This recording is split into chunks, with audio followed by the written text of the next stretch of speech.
Hey guys, what's up? It's Tom here today, and I want to show you something that's kind of cool right now.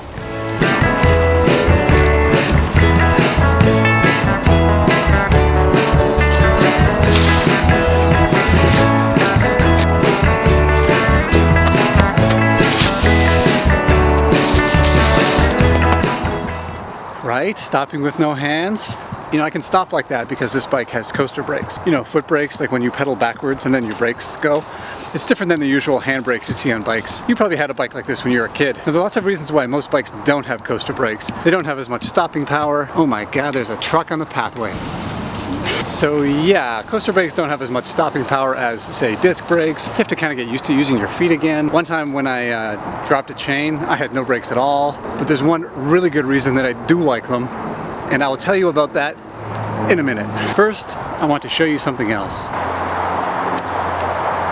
Okay, so for a long time in the great bike cities of Europe, there's been this idea that people choose to use a bike for transportation when the route is short, and the number that's always bandied about is about 5 kilometers.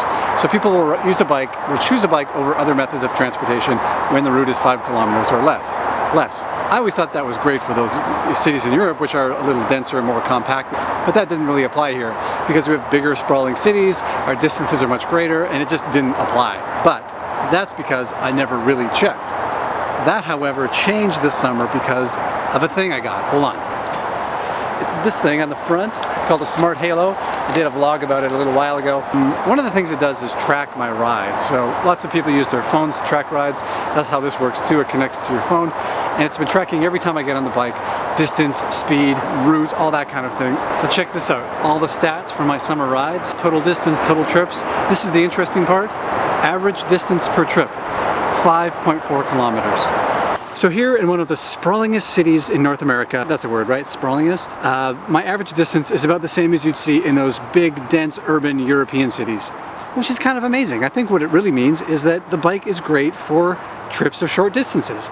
Big deal, right? If you live in one of those neighborhoods that doesn't have anything to ride to, that's a problem. But what if you don't? And I think sometimes we forget how many things are nearby to us. So what I did was check out, within a 5 kilometer distance of where I am right now, just a little sampling of things that you can get to.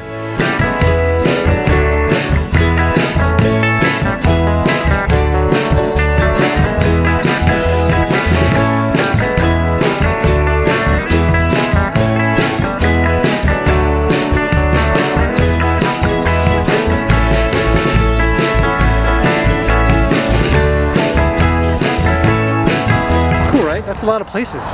It's kind of surprising when you think about it. But I also think what's important is to make sure that those short bike trips are made easy. I want to share a few quick tips here.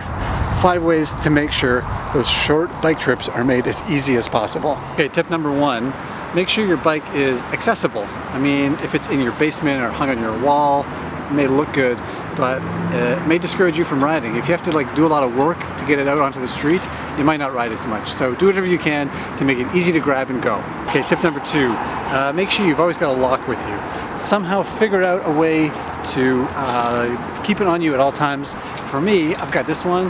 It goes right here, attaches. I've got the key in my pocket all the time, so whenever I go, the lock is with me. I never have to think about it. Easy. Tip number 3, make sure you've always got lights attached to your bike. If it's nighttime and you have to go scrounging around your drawer looking for lights, no good. You're going to end up doing something else instead of riding. I've got cheap little ones always attached to my bike. It's probably better to get a more permanent, expensive one because these ones tend to get stolen, but whatever you use, figure out what works and keep the lights there all the time. Number 4, make sure your bike has some carrying capacity. A little rack at the back or a milk crate at the front, something that you can put stuff into. If you're going to make quick little trips to the grocery store, you just want something to bring that stuff home in. It makes it so much easier to run errands without having to think too much about it. Okay, and my 5th point is make sure you have a bike that is conducive to this kind of stuff. You want the easiest, simplest bike you can get. I know the temptation is to buy really fancy bikes with lots of gears and carbon frames and all that kind of stuff. There's a time and a place for that kind of riding, but everyday, easy, simple riding is not the place. I like the bikes that are simple, need minimal work, and are always ready to go. This one's got a 3-speed internal hub. I don't think I've ever tuned it up, which is what I love. And that's what brings me to my point at the beginning about the coaster brakes. And I think now you probably understand why I love the coaster brakes on this bike so much. They're easy to use. I never have to do any maintenance on them. They're just always reliable and there for me. Plus, it leaves your hands free to do things like drink a coffee or hold a camera while you're riding your bike. It's all just part of making it easier. So anyway, I hope that helps get you out there, maybe do a few more trips on your bike. And if you liked the video, please share it, like it down below, and I'll see you next time.